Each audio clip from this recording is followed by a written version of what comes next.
নৌকা। আচ্ছা, হাদিসটা হওয়ার আগে তোরা আরো সামান্য কিছু কথা কইলাই। আমরা সবচেয়ে বড় দুশ্মন, সবচেয়ে বড় শত্রুর নাম কিতা?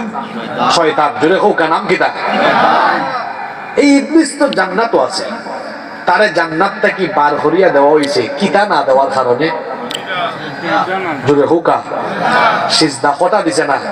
একটা। আল্লাহ কইছেন get out from the paradise, তুই জান্নাত থেকে বারো। এক সেজদা না দিয়া যখন জান্নাত থেকে বাড়াইছে তখন হে কিন্তু ওয়াদা করছে, সূরা আরাফের মাঝে আছে, কইছে আমি সামনে পিছে ডানে বামে সব পাই থেকে বেড়া ছেড়া লাগাইয়া মানুষের জাহান্নামে নিব, আর আমি সেজদা দিয়া না দিয়া জান্নাত থেকে বাড়াইলাম, দেখবো মানুষে কিলা সেজদা দেন। সেজদা দেওয়ার সময় আমি যত যত দান দাঁত মানুষের লাগাইতাম পারি। এর লাগে হাদিস শরীফ আইছে। এখন হাদিস শুনুকা, শয়তানে কোন সময় হাসে আর কোন সময় কান্দে? কথাটা কিটা কইলাম? শয়তানে কোন সময় আসে আর কোন সময়?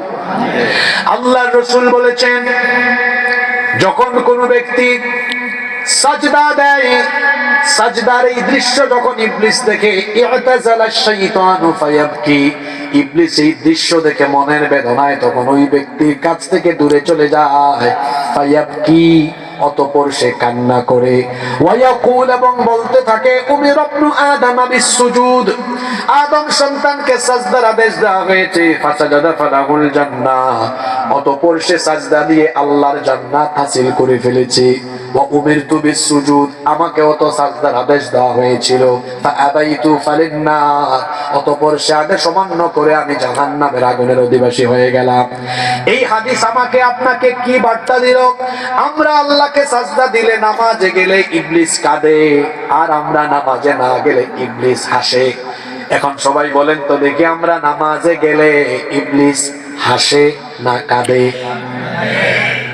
আওয়াজে বলেন, আমরা নামাজে গেলে ইবলিস হাসে না কাঁদে? আরো জোরে বলেন। আর নামাজে না গেলে ইবলিস ওইছে। বালা বুঝছো না?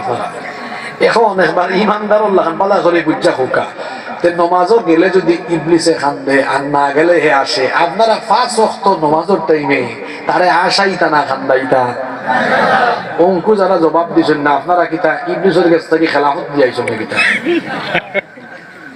খবরদার। আমরা ছাত্র জীবনে কিছু সার পাইছিলাম, উস্তাদ পাইছিলাম, এই বুঝছো নি সবে? ওই বুঝছি।